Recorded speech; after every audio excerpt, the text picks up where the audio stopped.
ऐसी पुण्य आत्मा को अपने श्री चरणों में स्थान प्रदान करें और परिवार को दुख की जो ये घड़ी है, ऐसे दुख को सहन करने की शक्ति प्रदान करें। हम अपने तरफ से पार्टी की तरफ से श्रद्धा का सुमन अर्पित करता हूं और प्रभु। नमस्कार, मैं वंशराज यादव। मित्रों, जैसे कि आप लोगों को पता है कि समाजवादी पार्टी के राष्ट्रीय अध्यक्ष पूर्व मुख्यमंत्री श्री अखिलेश यादव जी के परिवार के ऊपर एक बार फिर कहर की बारिश हो चुकी है। मित्रों, हमारे साथ पूर्व छात्र नेता समाजवादी पार्टी के नेता मनोज यादव के साथ हम हैं और मनोज यादव से मैं ये जानना चाहूँगा कि मनोज यादव, आज आपके पार्टी के ऊपर या समाजवादी पार्टी के ऊपर, मुलायम परिवार के ऊपर दुख की घड़ी में आप उनको अपने तरफ से और अपने गाजीपुर जिला के तरफ से, आप छात्रों के तरफ से क्या कहना चाहते हैं? परिचय अपना बताइए। जी नमस्कार, मेरा नाम मनोज यादव, पूर्व छात्र नेता पीजी कॉलेज और पूर्व जिला उपाध्यक्ष समाजवादी युवजन सभा गाजीपुर।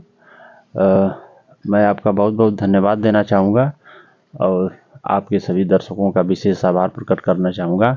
हम आप सभी से चाहेंगे कि अधिक से अधिक इस चैनल को शेयर करें, लाइक करें, सब्सक्राइब करें।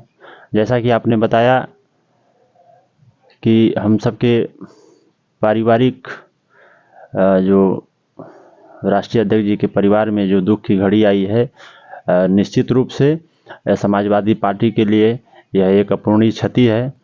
आपने देखा होगा, पिछले ही कुछ दिनों पहले हम सबके नेता रहे, देश के रक्षा के मंत्री रहे और सूबे के कई बार मुख्यमंत्री रहे।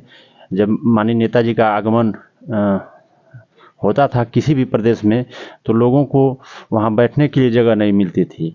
उनकी ये लोकप्रियता ही थी कि जब उनका देहावसान हुआ तो सैफई में मानो किसी कोने कोने तक कोई जगह नहीं थी। जैसे इतना जन सैलाब उमड़ा। तो हम आपसे इसलिए हम कहना चाहते हैं निश्चित रूप से कि यह जो क्षति है वो सिर्फ पार्टी के लिए नहीं, परिवार के लिए ही एक बहुत बड़ी क्षति है। और उत्तर प्रदेश के ऐसे लंबे चौड़े प्रदेश में उस परिवार की क्या भूमिका है, क्या महत्व है, निश्चित रूप से जब माननीय नेताजी का देहावसान हुआ था पूरे प्रदेश को देखने को मिला। हम जो कल ये घटना हुई है, हम सबके पार्टी के प्रमुख महासचिव प्रोफेसर राम गोपाल यादव जी के बड़े भाई और हम सबके नेताजी के चचेरे भाई श्री अतर सिंह यादव जी का जो 98 वर्ष के थे, उनका निधन हुआ। वो अपने परिवार के साथ सैफई में ही रहते थे। उनका राजनीति से कोई लेना देना, कोई वास्ता नहीं था। जैसा कि आप सबको मालूम है, उत्तर प्रदेश के ऐसे बड़े परिवार के अधिकतर सदस्य, चाहे वो ब्लॉक प्रमुख हैं, चाहे जनपद के चेयरमैन हैं, सांसद हैं, विधायक हैं, एमएलसी हैं, चाहे अन्य बड़े बड़े पदों पे रहे हैं, लेकिन उसी परिवार के कुछ ऐसे भी लोग हैं जो अपने घर पे रह के खेती किसानी करने का काम करते हैं। उन्हीं सब से में एक ये जो श्री अतर सिंह यादव जी, जो प्रोफेसर साहब के बड़े भाई थे और माननीय नेताजी के चचेरे भाई के रूप में उनकी पहचान थी, उनका कल अपने पैतृक निवास सैफई में उनका निधन हो गया। हम अपने पार्टी की तरफ से, एक समाजवादी पार्टी का कार्यकर्ता होने के नाते, हम अपने जनपद की तरफ से, समाजवादी पार्टी की तरफ से ईश्वर से हम प्रार्थना करेंगे ऐसी पुण्य आत्मा को अपने श्री चरणों में स्थान प्रदान करें और परिवार को दुख की जो ये घड़ी है, ऐसे दुख को सहन करने की शक्ति प्रदान करें। हम अपने तरफ से, पार्टी की तरफ से श्रद्धा का सुमन अर्पित करता हूं और प्रभु से हम आग्रह करते हैं कि उनकी आत्मा को शांति मिले। मित्रों, हमारे साथ समाजवादी पार्टी के युवजन सभा के उपाध्यक्ष मनोज जी हैं। मनोज जी, मैं ये जानना चाहूँगा कि मुलायम सिंह जी इस दुनिया में तो अब नहीं है, अतर सिंह जी भी उनके चचेरे भाई थे, वो भी दुनिया को छोड़कर चले गए।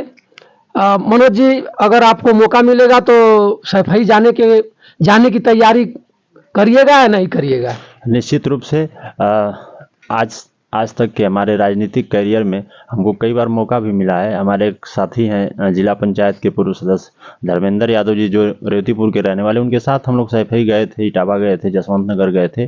तो वहाँ की खेती बाड़ी, वहाँ के परिवेश, वहाँ की रहन सहन, इन लोग का जो कुनबा, इतना बड़ा कुनबा है, उसके बारे में जानने का और सुनने का हमें सौभाग्य प्राप्त हुआ है। और निश्चित तौर पे आगे भी कभी ज़िंदगी में ऐसा अवसर हुआ तो हम ऐसी पुण्य धरती का नमन करना चाहेंगे जहां ऐसे ऐसे महान लोग पैदा हुए, जिनकी पहचान प्रदेश ही नहीं देश के पटल पे और महान नेताओं में गिनी जाती है। ऐसे धरती को मैं बार बार देखना चाहूँगा। जब तक मेरा जीवन रहे, ऐसे जगहों पे मैं जाने का प्रयास हमेशा करता रहूँगा।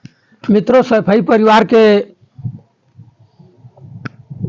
परिवार के पूरे कुनबे को भगवान सहन शक्ति प्रदान करें। मनोज जी से मैं एक और सवाल करूंगा और जानना चाहूंगा कि मनोज जी, आप समाजवादी नेता हैं, समाजवादी पार्टी 2024 में किस ढंग से तैयारी कर रही है, जो कि पूरे प्रदेश में कैसे फतवा करना चाह रही है, इसको आप बताएं।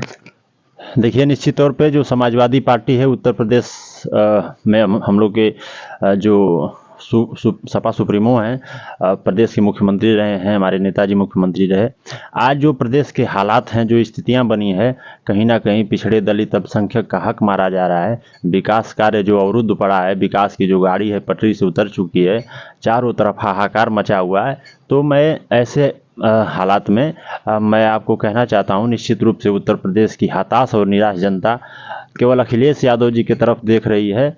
और आने वाले लोकसभा के चुनाव में जो इंडिया अलायंस बना है, उसमें समाजवादी पार्टी की एक अहम भूमिका होगी। और निश्चित तौर पे हम आपसे कहना चाहेंगे, इस धरती पे जब भी असुरी शक्तियों का उदय हुआ तो उनको ख़त्म करने के लिए, समाप्त करने के लिए, उनका अस्तित्व मिटाने के लिए एक ऐसी शक्ति का जन्म हुआ जिसके आगे उनका कोई अस्तित्व ना बचा, जैसे द्वापर हो चाहे त्रेता हो। और वैसे ही आज जो हालात बने हैं, निश्चित तौर पे जो इंडिया अलायंस बना है, इन असुरी शक्तियों का नाश करने के लिए, और जो कहते हैं रामराज, तो वो रामराज नहीं, जो असली रामराज है उसको स्थापित करने के लिए ये इंडिया अलायंस आगे आया है। और उसमें समाजवादी पार्टी की बहुत ही महत्वपूर्ण भूमिका होगी, जिसमें हमारे जैसे तमाम समाजवादी पार्टी के लाखों, हजारों, करोड़ों कार्यकर्ता दिन रात एक करके इस अलायंस को सफल बनाने का प्रयास करेंगे।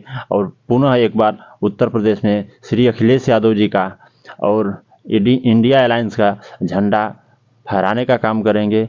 और इन्हीं सब शब्दों के साथ हम आप सभी से आग्रह करेंगे कि होने वाले 2024 के लोकसभा के चुनाव में इंडिया अलायंस का साथ बहुत ही मजबूती से दें और अपने देश और प्रदेश को खुशहाली के रास्ते पर ले जाएं। मित्रों, ये थे मनोज यादव हमारे साथ। और मैं, मनोज जी, आपको पता है कि आज से 4 या 5 दिन पहले एक हमारे ही बगल के प्रधान जी हैं, अपनी फरियाद को गए और अपना पर्चे बताए। उसके बाद बिरनो थाना के अध्यक्ष तुरंत थप्पड़ जड़ दिया। और आज के डेट में उनके पिताजी का रात में कम से कम 8:30 या 9 बजे के लगभग उनके पिता का प्राण छोड़कर चला गया।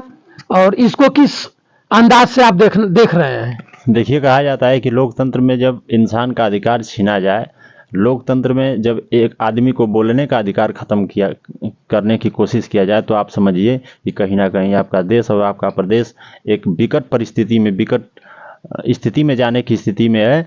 तो ये जो बिरनो की घटना हुई है, हमें मालूम चला, सम्मानित प्रधान श्री सुरेश यादव जी, जो ग्राम सभा चकताजुद्दीन के दोबारा प्रधान चुने गए हैं, उन किसी मामले को लेकर थाने में गए थे। चूँकि प्रधान है, सम्मानित हैं, गांव सभा के लोगों ने उनको चुना है और समाज में चलते हैं, तो आए दिन आना जाना लगा रहता है लोगों की समस्याओं को लेके।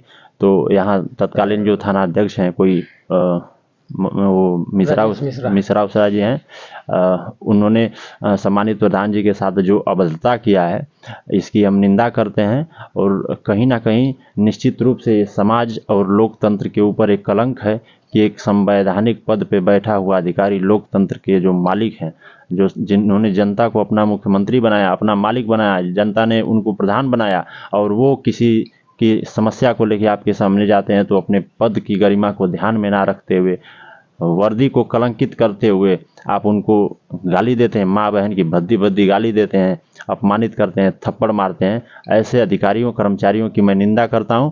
मैं उच्च अधिकारियों से और इस शासन प्रशासन से खास करके हम योगी जी से भी चाहेंगे कि इस तरह की जो लचर व्यवस्था है, इस तरह के जो कर्मचारी अपने पदों पर बैठे हैं, इनको तत्काल बर्खास्त किया जाए, जिससे एक एक आदमी, एक एक जनता, एक एक सम्मानित लोगों का सम्मान वापस आया जाए। हम आप सभी से आग्रह करेंगे, ऐसी घटना की हम निंदा करते हैं। प्रधान जी के साथ जो हुआ, उनके दुख की घड़ी में हम उनके साथ हैं और थानाध्यक्ष के ऊपर कार्रवाई हो, हम इसकी मांग करते हैं। मित्रों, मनोज यादव जी ने प्रधान जी के और एसओ बिरलो के कृत्य को दर्शाया और मैं दोनों परिवार को, मृतक ऊपर वाले से ही निवेदन करूंगा कि हे प्रभु, दोनों परिवार के जो मृतक हैं उनकी आत्मा को अपने चरणों में स्थान दें। इसी के साथ मैं आपका सादर प्रणाम करता हूं। जय हिंद।